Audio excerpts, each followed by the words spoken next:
तो अगस्त के महीने के लिए हम चर्चा कर रहे हैं गोचर की। और इस वीडियो में वृश्चिक लगन वालों के लिए अभी स्टार्टिंग करेंगे। वृश्चिक लगन का कुछ इस तरीके से आपका चार्ट बनेगा जब भी आप अपना अगस्त का गोचर अपनी कुंडली में अप्लाई करेंगे। यहाँ पे आपको ग्रहों की जो पोजीशन दिख रही है, जिस प्रकार की प्लेसमेंट आपको दिख रही है, कुछ ऐसी प्लेसमेंट आपको दिखने वाली है अपने चार्ट में जब भी इस गोचर को आप अप्लाई करने जाएंगे अपने लगन कुंडली में। तो यहाँ पे सबसे पहले हम गोचरीय स्थितियों पर विचार कर लेते हैं, कौन सा ग्रह कहाँ गोचर कर रहा है और गोचर में जो ओवरऑल स्थिति है ग्रहों की वो किस प्रकार की। सबसे पहले यहाँ अगर हम गोचर में देखेंगे तो सूर्य की स्थिति पर ही विचार करेंगे। सूर्य 17 अगस्त तक कर्क राशि में रहेंगे, इसके बाद इनका गोचर होगा सिंह राशि में। बुध 5 अगस्त से कर्क में प्रवेश करेंगे और 22 अगस्त से फिर सिंह राशि में भी प्रवेश करेंगे। शुक्र 1 अगस्त से कन्या राशि में प्रवेश करेंगे और कन्या राशि में ही पूरे महीने रहेंगे। जबकि मंगल का गोचर होगा 2 अगस्त से मिथुन राशि में और फिर ये मिथुन राशि में ही पूरे महीने रहेंगे। वहीं बृहस्पति कर्क राशि में इस समय गोचर में है और शनि है मीन राशि में। चंद्रमा का गोचर 1 अगस्त को आपको कुंभ राशि में देखने को मिलेगा। वहीं राहु और केतु के गोचर में फिलहाल कोई भी बदलाव नहीं है, जहां पर राहु कुंभ राशि में गोचर कर रहे हैं, वहीं केतु अभी सिंह राशि में गोचर कर रहे हैं। तो ये गोचरीय स्थिति है। इसके बाद अब हम देख लेते हैं इसका जो ओवरऑल प्रभाव है वो आपके लिए कैसा रह सकता है। सबसे पहले यहाँ लग्नेश से स्टार्ट करते हैं। लग्नेश आपके मंगल है। मंगल ही आपके छठे घर के भी लॉर्ड हैं चार्ट में। तो मंगल का गोचर इस मंथ में देखा जाए तो अष्टम में हो रहा है। देखिए अष्टम का मंगल काफी सारे चेंजेस ला सकता है, और क्योंकि लग्नेश होके सिक्स लॉर्ड होके यहाँ बैठा है तो बहुत सारी चुनौतियां लाइफ में, बहुत सारी समस्याएं ऑलरेडी जो हैं, कहीं ना कहीं यहाँ पर आपको अपने रिलेशंस पे ज्यादा ध्यान देना होगा। आपका पैतृक संपत्ति से रिलेटेड अगर कोई मामला चल रहा है, अगर आपको अपने माता पिता से कुछ हासिल होना था विरासत में, और अगर वहाँ पे कोई झगड़ा वगैरह चल रहा है, विवाद वगैरह चल रहा है, तो वो विवाद अभी और ज़्यादा बढ़ सकता है। इवन आपका अपने इन लॉज के साथ भी इस समय कोई बात को लेके अगर ऐसा चल रहा है तो विवाद बढ़ सकता है। मंगल यहाँ आ रहे हैं तो वो लोग जो अष्टम भाव से डायरेक्टली इनडायरेक्टली किसी भी काम के थ्रू जुड़े हैं, उनको काफ़ी फायदा मिल पाएगा और आपका सिक्स सेंस बढ़ेगा। लेकिन यहाँ पर आपको कहीं ना कहीं अपने रिश्तों में सावधानी रखनी होगी। अगर आपका अष्टम में मान लो केतु बैठा हो या इवन सूर्य जैसा प्लैनेट बैठा हो तो रिश्तों में और भी ज्यादा प्रॉब्लम्स आ सकती हैं।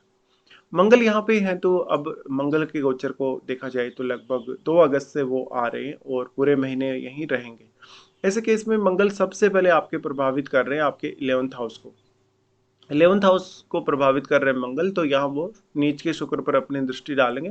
हालांकि यहाँ शनि की दृष्टि है तो शुक्र उतने ज्यादा खराब नहीं होंगे और 11वां घर है, बट फिर भी मंगल के प्रभाव की वजह से यहाँ पर शुक्र पर थोड़ा नेगेटिव असर पड़ेगा। तो आपकी धन को पाने को लेकर, संपत्ति को पाने को लेकर लालसा बढ़ेगी। अपनी खुद की पॉपुलैरिटी, अपने खुद के मान सम्मान को लेकर आपकी लालसा काफी प्रबल होगी और इसको कुछ हद तक आप अचीव भी कर सकेंगे जो भी आप अभी टारगेट लेके चल रहे हैं मंगल के प्रभाव की वजह से, क्योंकि मंगल से आप स्वयं रिप्रेजेंट होते हैं। फिर मंगल की दृष्टि आ जाती है दूसरे घर पे।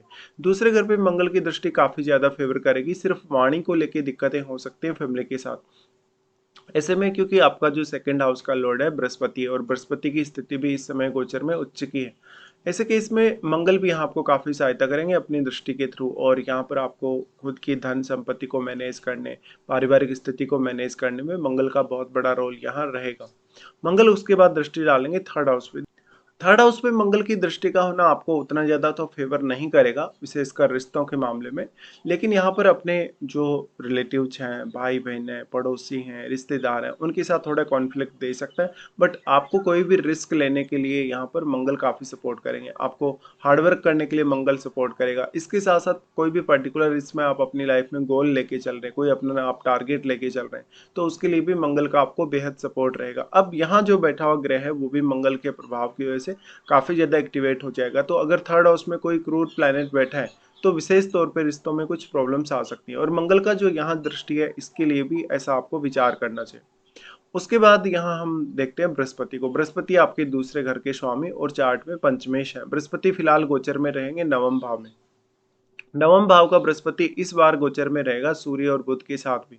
ऐसे केस में जो आपका 9th हाउस है इस मंथ में बहुत ही ज्यादा मजबूत हो रहा है इन तीनों प्लैनेट के होने से।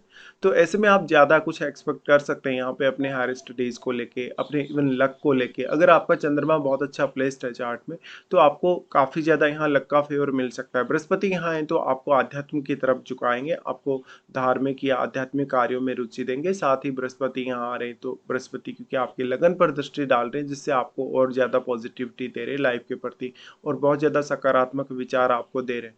ऐसे में लाइफ में इस मंथ में कोई भी गोल पाना, कोई भी प्रकार का गोल हासिल करना, टारगेट हासिल करना ईज़ी रहने वाला है। यहाँ पे बृहस्पति आपके ज्ञान को बढ़ाने के साथ-साथ आपकी समझ और आपकी विवेकशीलता को डेवलप करेंगे। साथ ही साथ लगन पर दृष्टि का होना ये माना जा सकता है कि आपकी जो पॉपुलैरिटी है, आपका जो लोगों से जुड़ना है, मान-सम्मान जो आपका है, उसमें भी वृद्धि होगी। अगर आप किसी बड़े सरकारी पद पे हैं तो आपको पदोन्नति वगैरह होने के चांसेस हैं, क्योंकि बृहस्पति जैसा उच्च की स्थिति में ग्रह यहाँ पर लगन पर दृष्टि डाल रहा है और सूर्य और बुध जैसे प्लैनेट के साथ बैठा है। सूर्य आपका 10th लॉर्ड ही है, इसलिए करियर में जो भी लोग सरकारी पद से जुड़े हैं, किसी बड़े हायर अथॉरिटी से जुड़े हैं या किसी भी बड़े पद पे हैं, सरकारी पद पे हैं, उन लोगों को काफ़ी ज़्यादा फायदा हो पाएगा। यहाँ पे तीनों ही प्लैनेट्स की दृष्टि आ जाती है 3rd हाउस पे, बट यहाँ मंगल की दृष्टि भी है और तीनों की दृष्टि होने से आपका कम्युनिकेशन बहुत ही ज़्यादा मजबूत रहेगा। कम्युनिकेशन मजबूत होने के साथ-साथ लाइफ में इस समय आप कोई गोल लेके चल रहे हैं, किसी भी प्रकार का कोई स्पेसिफिक टारगेट लेके चल रहे हैं, वो सब आप अचीव कर सकेंगे। साथ में देखिए यहाँ पर जो भाई-बहन हैं, जो रिलेटिव्स हैं या जो पड़ोसी हैं, उनके साथ अगर कोई भी आपका पहले से मतभेद चल रहा है, तो आप वो मतभेद सुलझा सकते हो। यहाँ पे इनकी दृष्टि होने से बेसिकली आपके लिए और ज़्यादा ज्ञान प्राप्त करना और कोई भी कार्य को मल्टीपल तरीके से करने की जो सोच है आपकी वो रह सकती है। ऐसे में क्योंकि बुध भी यहाँ दृष्टि डाल रहे हैं, सूर्य भी यहाँ आपको काफ़ी प्रभावित कर रहे हैं और बृहस्पति तो खैर अपनी दृष्टि यहाँ डाल ही रहे हैं।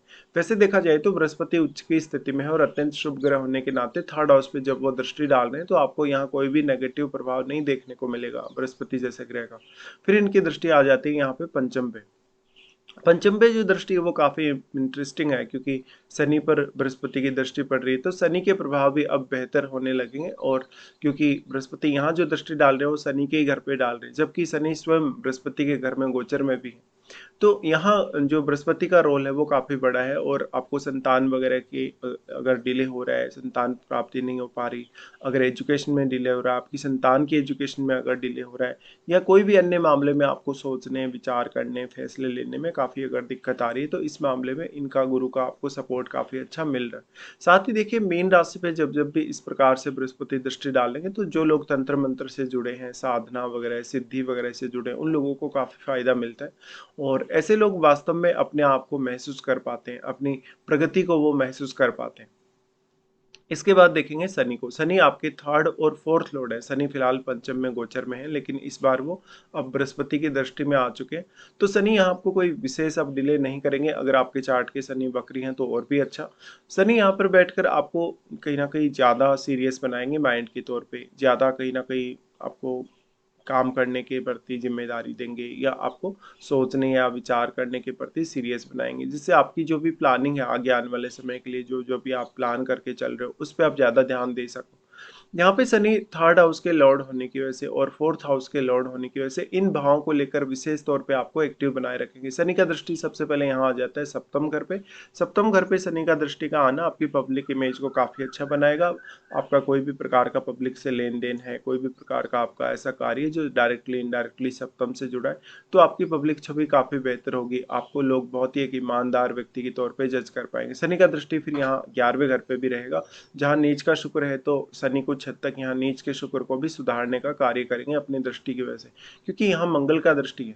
तो मंगल की दृष्टि से फिर आपको उतना ज़्यादा फायदा यहाँ पे जो होना चाहिए वो होगा और कहीं ना कहीं आपको अपने रिश्तों में विशेष तौर पे मैरिड लाइफ और रिलेशनशिप पे थोड़ा ज़्यादा ध्यान देना चाहिए, क्योंकि आपकी एक्सपेक्टेशन यहाँ काफ़ी बड़ी हुई रहेगी 11वें घर में शुक्र होने से। हालांकि फिर भी शनि यहाँ जो दृष्टि डाल रही तो आपके धन को, आपकी संपत्ति वगैरह से रिलेटेड जो आपको गेन है उसको बाधित नहीं करेंगे।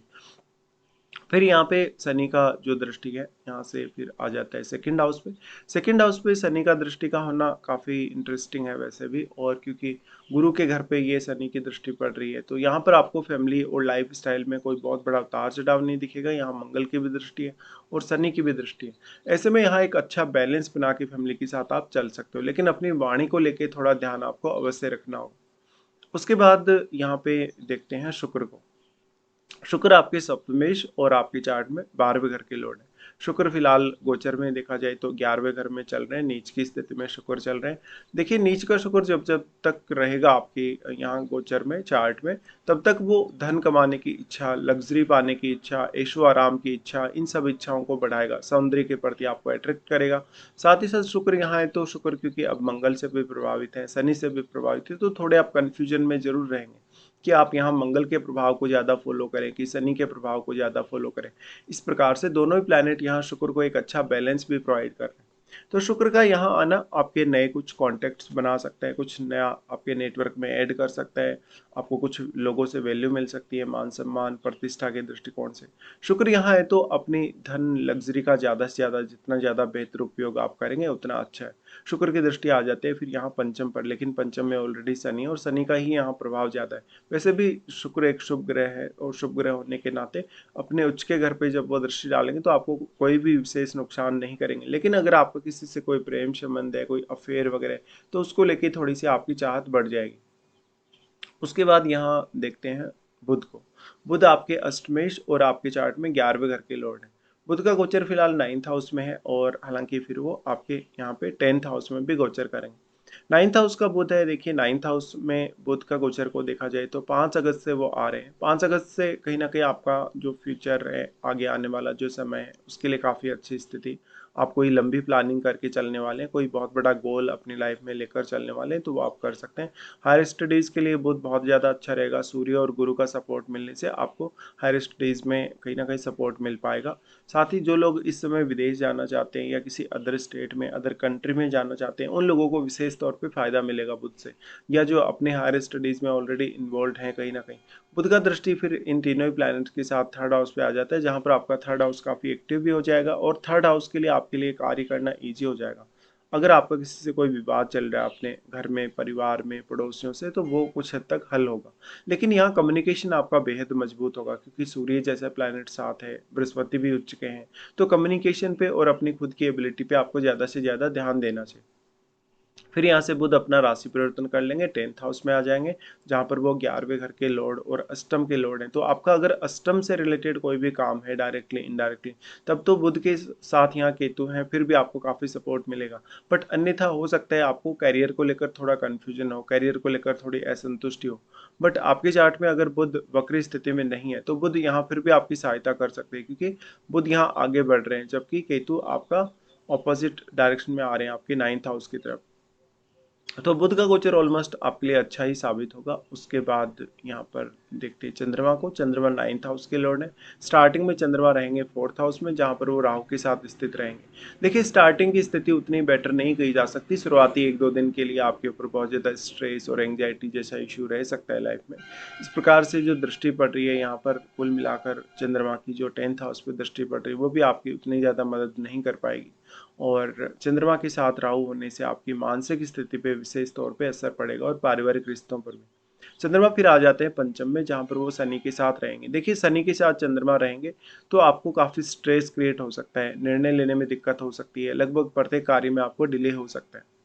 चंद्रमा उसके बाद 6th हाउस में आएंगे, जहाँ पर वो 9th हाउस के लॉर्ड होकर यहाँ आ रहे हैं। 9th हाउस के लॉर्ड होकर यहाँ आ रहे हैं तो आपका जो वर्क प्लेस है उस पर थोड़ी हलचल बढ़ेगी।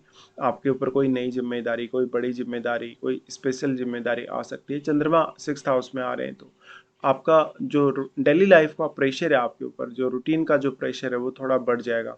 तो रूटीन में आप जितने ज़्यादा एक्टिव हो पाए आपके लिए उतना ही अच्छा।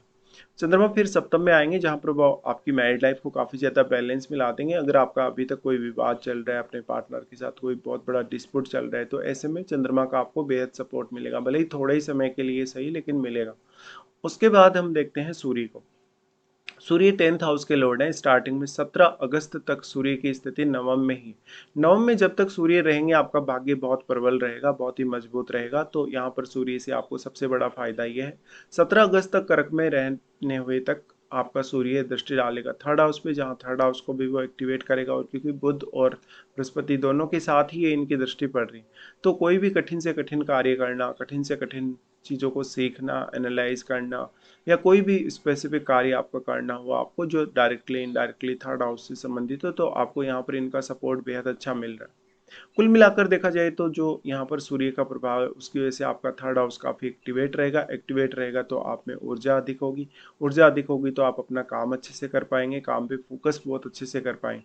तो सूर्य यहाँ आपको कोई भी पर्टिकुलर गोल प्राप्त करना है, क्योंकि वो 10th हाउस के लॉर्ड हैं, तो कैरियर रिलेटेड कोई भी गोल आपको हासिल करना है तो आप इजीली हासिल यहाँ कर सकते हैं।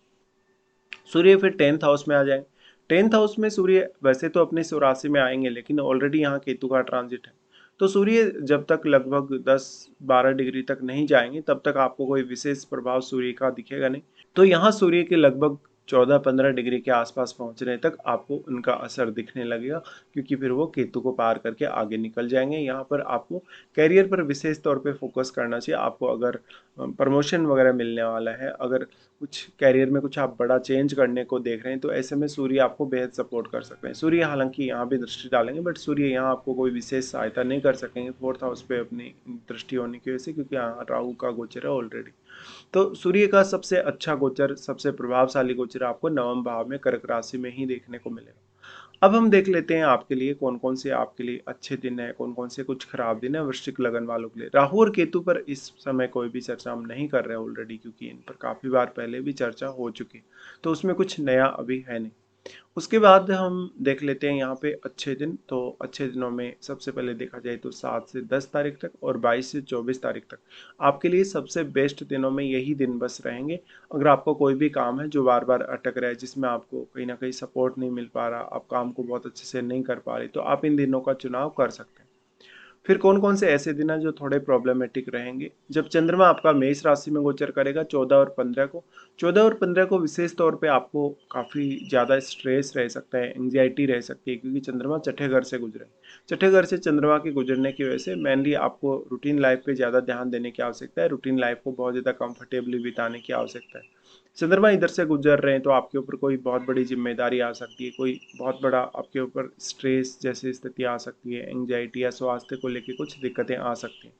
लेकिन आप अपनी रूटीन लाइफ के प्रति जितना सीरियस रहेंगे, जितना ज़्यादा एक्टिव रहेंगे, आपके लिए उतना अच्छा होगा।